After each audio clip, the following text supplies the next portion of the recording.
my husband and I moved to Nairobi. Well, he moved back. I moved to Nairobi 6 months ago in August of 2019. And it still feels weird to say like I live in Nairobi, because to me, like, this move was always temporary to me, and it still is temporary. So it feels weird to be like, you know, I like live here. I kind of just want to say like I'm vacationing here for 2 years, because that's like really in my mind like what's actually happening. But anyway, people have been asking me to kind of like reflect on how my life has changed being here, especially compared to life in New York City, or just outside of New York City, which is where we moved from. So if you're interested in hearing more about that, continue watching this video. If it's your first time here, hit that subscribe button. Actually, maybe you should watch the whole video before you subscribe, especially if you're watching from Kenya, because I feel like maybe you might not like me after the video. Keep on watching. And if you want to know why we moved to Kenya and how we moved to Kenya, there are already videos about that, so feel free to go back in the archives and check that content out. But now that we've been here, it has been interesting. I should also mention that I, in those 6 months, had an entire baby. Yes, had a baby. He's great. He's so cute. He's lovely. He's perfect. I'm gonna talk about everyday life, how my everyday life has changed, and also how my work has changed. I'm gonna start with everyday life. So one of the things that is obviously very different about life in New York versus life in Nairobi is the side of the road that people drive on. And I know it's like a really small thing, but people in Kenya drive on the left side of the road in left-hand driving cars like they do in the UK, but in America they drive on the right side. Now I have been proudly driving since the age of 16 when I got my driver's permit.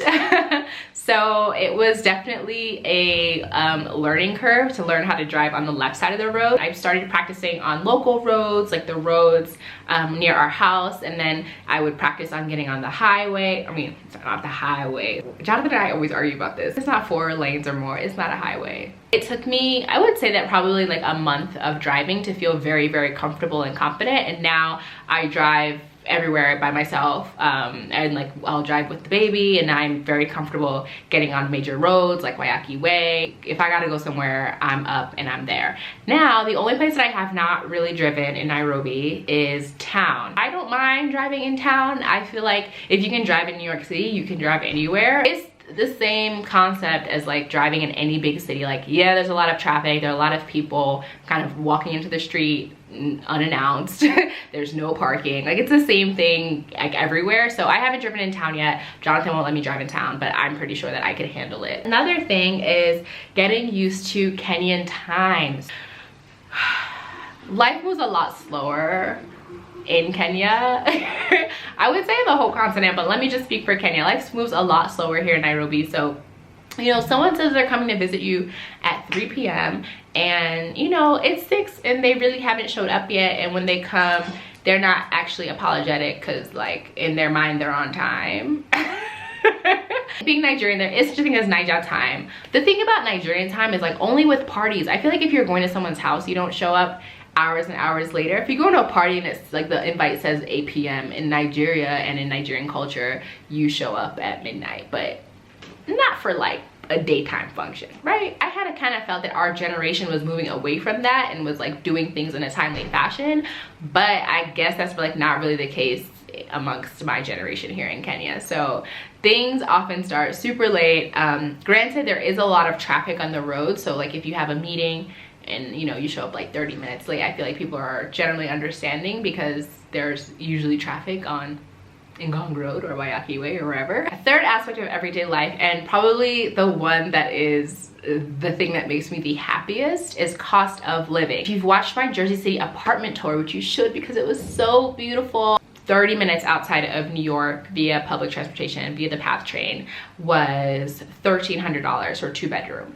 Now, the average rent, I think, for a 2-bedroom in Manhattan proper, I think the last time I saw it was like $2,500. Now in Nairobi, we have a 3-bedroom for less than the cost of our 2-bedroom in Jersey City. So that just gives you an idea of what you can get like in terms of bang for your buck in the real estate market. The cost of food, the cost of fruit and vegetables, let me just say, is astounding. Like it is insane. It makes me so excited and also contributes to us eating a lot healthier than we ate in the States, because fruit and vegetables are so affordable here. But some like imported foods, imported goods, period, are way more expensive. So Kenya, y'all need to protest about some stuff, because the tax rate, the customs duty rate here is astronomical. It is out of this world. So something like Skippy peanut butter, common peanut butter, it's more expensive in Nairobi than it is in New York in the grocery store, because people are importing it and then they need to pay customs on that import, and then they need to make a profit on the import. So a lot of the prices of imported goods, whether that be food or clothing or beauty products, Lord, those are a lot more expensive, sometimes even like double the cost of what it costs in the US. Like, I will never forget, I saw Shea Moisture for $26 like in a store here in Kenya, and I was just like, yo, y'all are suffering, because I kid you not, Shea Moisture is always like two for $8. You know they always on sale. Cost of living in Nairobi is way cheaper than New York City. It's just rent alone. It's surprisingly like not as cheap as I thought it was going to be, and I think it's like everything that we pay for that I feel like is like not super cheap is well justified. But again, if people want a cause to protest against, y'all need to protest the amount that the KRA charges for customs, because it's wild. Now, another thing that is like significantly cheaper in Nairobi versus New York is like hired labor. And let me just start off by saying that I kind of feel really weird talking about this, because I grew up in a family where, you know, my mom had us and my grandmother came from Nigeria to help, and that's it.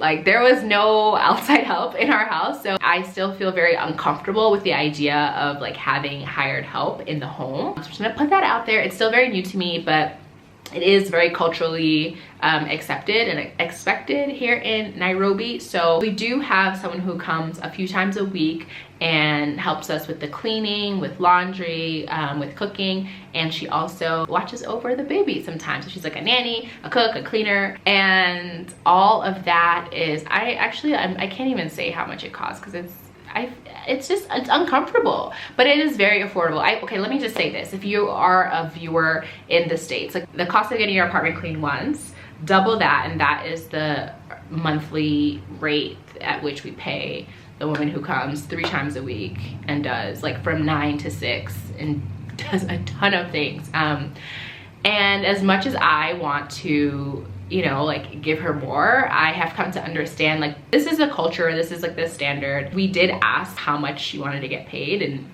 there was no negotiation, and we're paying her that. And I'm sure that people pay their household employees like way less than what we pay her, but to me it still feels like it's like not a livable wage, but it is a livable wage. And I just need to, you know, remove my Western mentality and remember that, you know, I'm in a different culture and I have to adapt to that culture. But labor is significantly cheaper in Nairobi than it is in New York.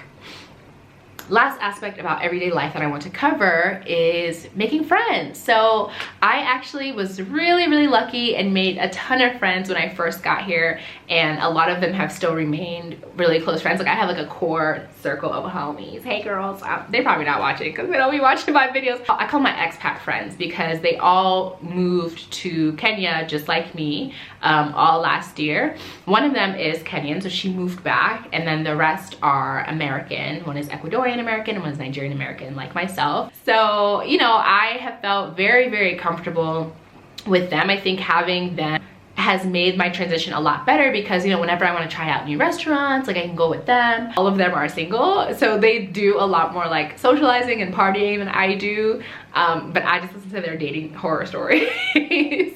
And then they watch the baby when we go out to eat. I just pass the baby around to everyone and everyone holds him. One benefit of moving to a new country with a partner who is from that country is you kind of can easily be like inserted into the life that they used to live when they lived there. Now I was really intentional about wanting to have my own life outside of, you know, his friends, and that's the kind of person I am. Like, I want to do my own thing, and like you do your own thing, and then at the end of the day we talk about what we did for the day, as opposed to us doing everything together.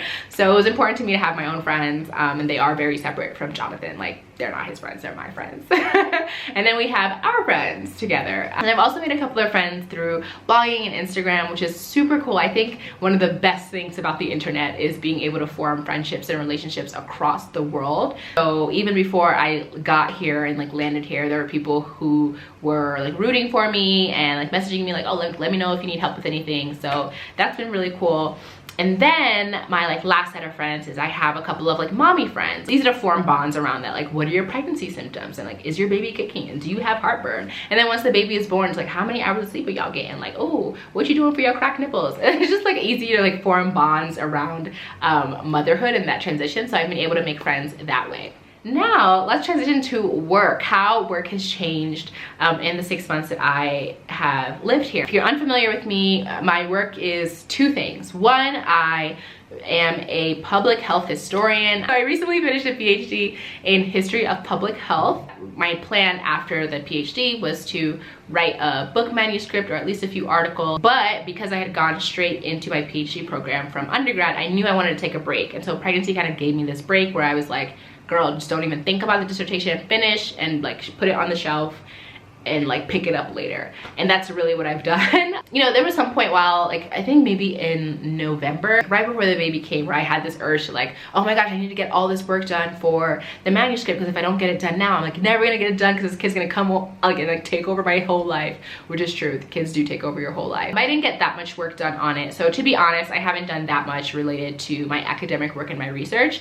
I have been kind of starting post-maternity leave. I've been thinking more about the work that I want to do and how I can situate the work and kind of make sense of where I am now. You know, we are here for at least another year, and so how can I explore the idea of asthma or environmental racism or chronic disease disparities within the context that I am currently in. So things I'm thinking about them. I'm gonna apply for a postdoc in the fall for like the following academic year cycle. So it's not completely gone, you know, the public health side of me, but it's definitely not at the forefront of my mind.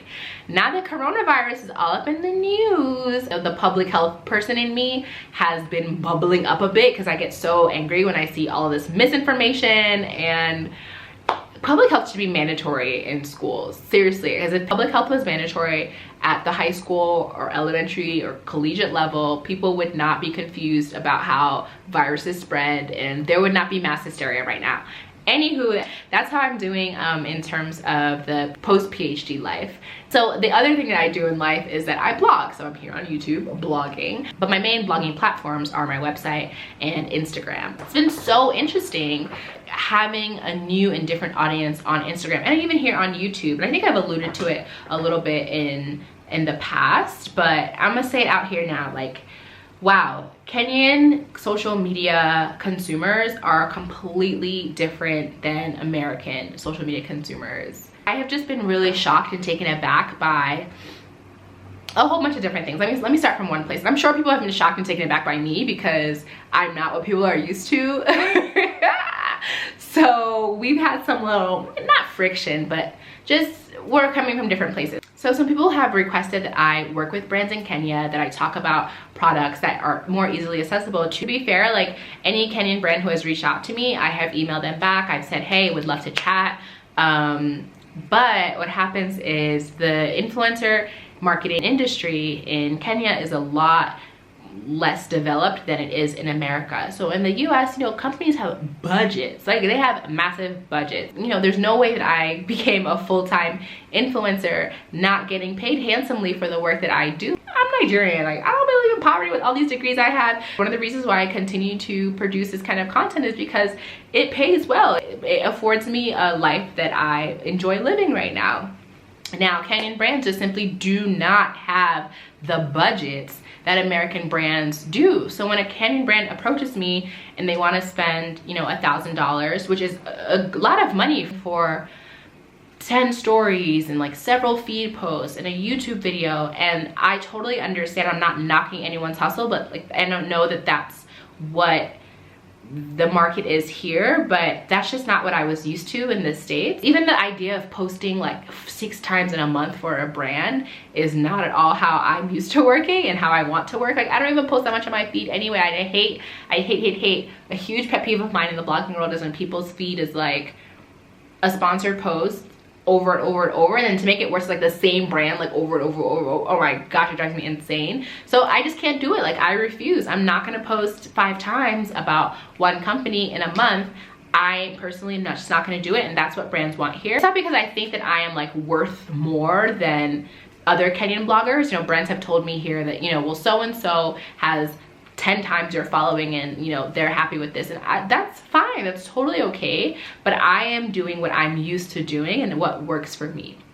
So it still works for me to work with American brands because I still have a primarily American based audience. So I think some of my Kenyan audience gets frustrated because like I, you know, am here, but I'm not really talking about things here. And so I think a misconception is that once I moved here, I'd become a Kenyan influencer, and I just want to clear the air. Like, I am not a Kenyan influencer. First of all, I'm not even Kenyan, so let's get that straight. I'm married to a Kenyan, but I'm not even Kenyan.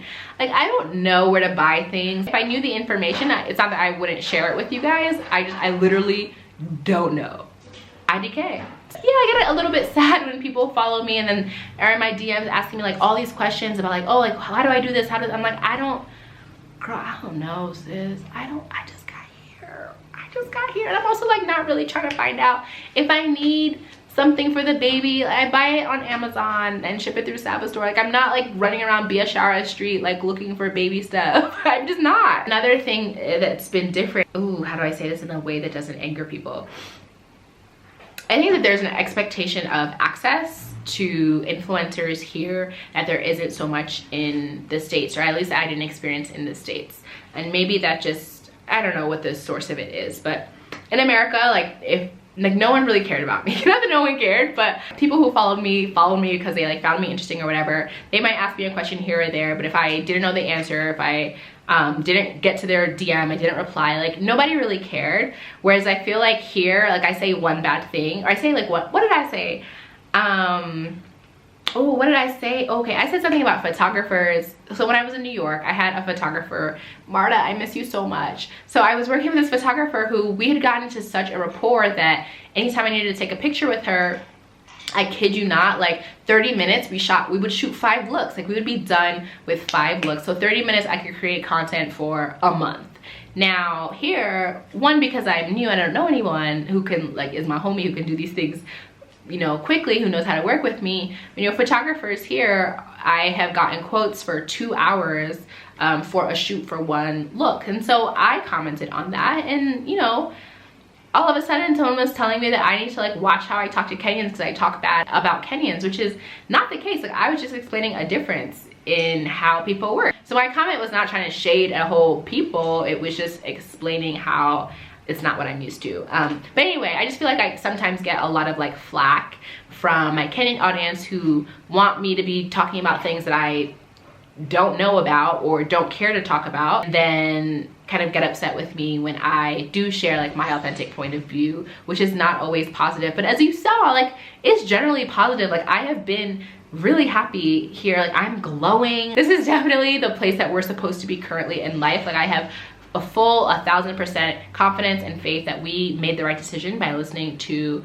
God and coming and moving here for this season of our lives. I'm sure I would have like figured things out if we had the baby and we're raising him, you know, in this like young age in America. Like my mom is there, so she would have pretty much just left everything she was doing to come help us. But otherwise, you know, there's just, life is a lot easier here. It's a lot easier to afford a baby here. It's a lot easier for us to be in, you know, this kind of building stage of our careers where Jonathan and I are both working for ourselves. We're just building, and I think that would be really hard to do in America where life is just a lot more expensive. But overall, I've been really happy here in Nairobi. Things have been going really, really well. The adjustment has been totally fine. Life isn't that different than how it was before. Oh, one thing that I think is starting to wear on me a little bit is, I don't know, Swahili and people be talking in Swahili all the time. Most people know English, but I think most people speak in Swahili. So the default is to talk in Swahili, and then when someone recognizes you don't know Swahili, they'll go to English. Where it starts to get a little isolating, and this is really new, but I started to go to the gym. I go to these like HIIT classes, and it's maybe like 10 people, 5 to 10 people in the class, and everyone speaks in Swahili, and the trainer knows that I don't know Swahili, so he gives the instructions in English, he gives the countdown in English, he tells us to stop in English. But you know, the little jokes that come when someone's like, I'm assuming they're saying that, you know, it's too many reps, or that we need a longer break, or someone isn't doing what they're supposed to be doing. You know, those little things are said in Swahili, so I feel like I miss out a lot on the camaraderie of the class because I don't understand what people are saying. So that's kind of the only thing that I feel like is not 100% amazing, besides customs. Otherwise, like, things have been really cool. If you want to visit Kenya, you should. There's a safe journey retreat, but only for women though. Also only like 4 tickets left. You know, the next 6 months will be interesting because we're planning to do a little bit of travel. So, you know, I don't know how much we'll be here, and my life really now is just consumed by the baby. So I don't even know what time is anymore because it's just, what week is he, and does he need his shots this time? So if you enjoyed this video, please give it a like and a thumbs up. Feel free to share it with somebody, but not if you're gonna talk smack about me, okay? And yes, this is actually how I sound. Like, this is my voice. I'm not putting on an accent. Like, as I said, I lived in America for 26 years. My formative years were in America. This is how I speak, okay? And if you have a problem with it, just, I can also flip it to a Nigerian accent when I want to, because I'm Nigerian, you know, at the core. Inside. It's time for me to go. Thanks so much, guys, for watching. Bye.